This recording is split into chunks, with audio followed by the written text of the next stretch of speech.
Frozen कोफ्ते कैसे बनाए जाते हैं जानिए इसी वीडियो पे। और अगर चैनल पे नए हैं तो अस्सलामुअलैकुम, कैसे हैं आप सब? आई होप मज़े में होंगे हमेशा की तरह। मैं लेकर आई हूँ फ्रोज़न आइटम के अंदर फ्रोज़न कोफ्ते। इसको बनाना बहुत आसान है। तमाम मसाले मिला के कोफ्तों को अच्छी तरह से बाइंड कर लीजिए।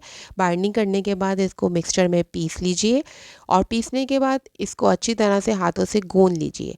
गूंदने के बाद इसके हम बनाएंगे बॉल्स। और अगर आपको इसकी मुकम्मल रेसिपी देखनी है तो आपको इसी चैनल पे मिलेगी, मैं लिंक आपसे शेयर कर लूँगी। इसको हाथों को ग्रीस करके अच्छी तरह से मीट बॉल्स बना लें। ये बहुत ज़्यादा मज़े के और आसानी से इस्तेमाल हो जाते हैं। जब खाने में कुछ ना हो या वक्त की कमी हो तो इन्हें फ़ौरन फ्रीज़र से निकाल के ग्रेवी बना के डाल दिया जाता है। फ्रोज़न आइटम के अंदर ये बहुत चलने वाली चीज़ है, शामी कबाब की तरह। इसको बनाने के लिए ताज़ा कीमा हो तो बहुत अच्छा है, और अगर आपका कीमा नरम हो जाए तो इसको फ्रिज में 1 से 2 घंटे रख दें। और अगर फिर भी सही ना हो तो इसके अंदर मैदा या फिर आप बेसन ऐड कर सकते हैं। तो ये तो हो गई एक टिप। और इसको फ्रीज़ करने की टेक्निक भी मैं आपको इसी वीडियो में बताऊंगी, तो शुरू से आखिर तक वीडियो ज़रूर देखिएगा। तो चलें, यहाँ पर मेरे पास आधा किलो कीमा था जिसके मैंने 6 मीट बॉल्स बनाए थे। वो उसी दिन मैंने सालन बना लिया था और दूसरे मैंने फ्रीज़ करने थे, जिनको मैं आपको फ्रीज़र करके दिखाती हूँ कैसे करते हैं। यहाँ पर हमने एक पैन ले लिया, उसके अंदर आधा कप ऑयल डालेंगे। ऑयल अच्छी तरह से गर्म हो जाए तो आपने सारे जो भी बॉल्स बना के मीट की रखी हैं वो इसके अंदर हल्के हाथ से छोड़ दें।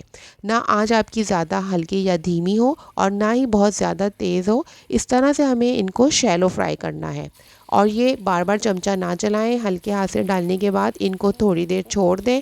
और फिर इसके बाद हम इसकी साइड 2 से 4 मिनट के बाद पलटेंगे। कलर आने के बाद गोल्डन ब्राउन कर लें और इनको इसी तरीके से रखें।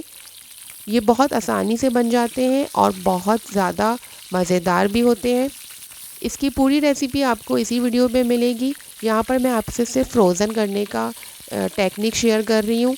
जिस तरह से आप शामी कबाब या रोल या कबाब, बीफ रोल, किसी भी तरह की चीज़ें आप फ्रीज़ करते हैं, इनको फ्रीज़ करने का तरीका ज़रा मुख्तलिफ है।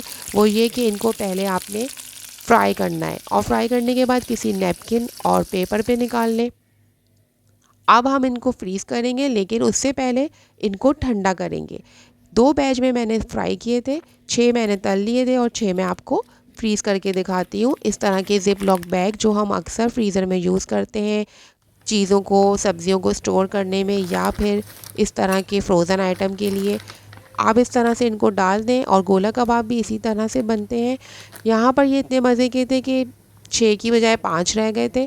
अब मैं आपको इनको फ्रीज़र करके दिखाती हूँ। इस तरह से इसकी सारी एयर निकाल दें और फिर इसका ज़िप जो है वो बंद कर दें आगे से और इसको फ्रिज में रख दें। ये आपके 1 से 2 महीने बहुत काम आने वाले हैं, बिल्कुल ख़राब नहीं होते। लेकिन शर्त यही है कि इनका कीमा फ्रेश हो, क्योंकि फ्रीज़र करने से पानी छोड़ देते हैं कीमे के अंदर, इसलिए ताज़े कीमे के बनाएं। और इस तरह से ग्रेवी बना के आप कोफ्तों को इनमें ऐड कर दें। यहाँ पर मेरे तो कोफ्ते कम हो गए थे थोड़े। अगर आपके साथ भी ऐसा मसला हो तो आप इसके अंदर अंडे या आलू भी डाल सकते हैं। चलें, मुझे दें इजाज़त। अगली वीडियो तक के लिए अल्लाह हाफ़िज़।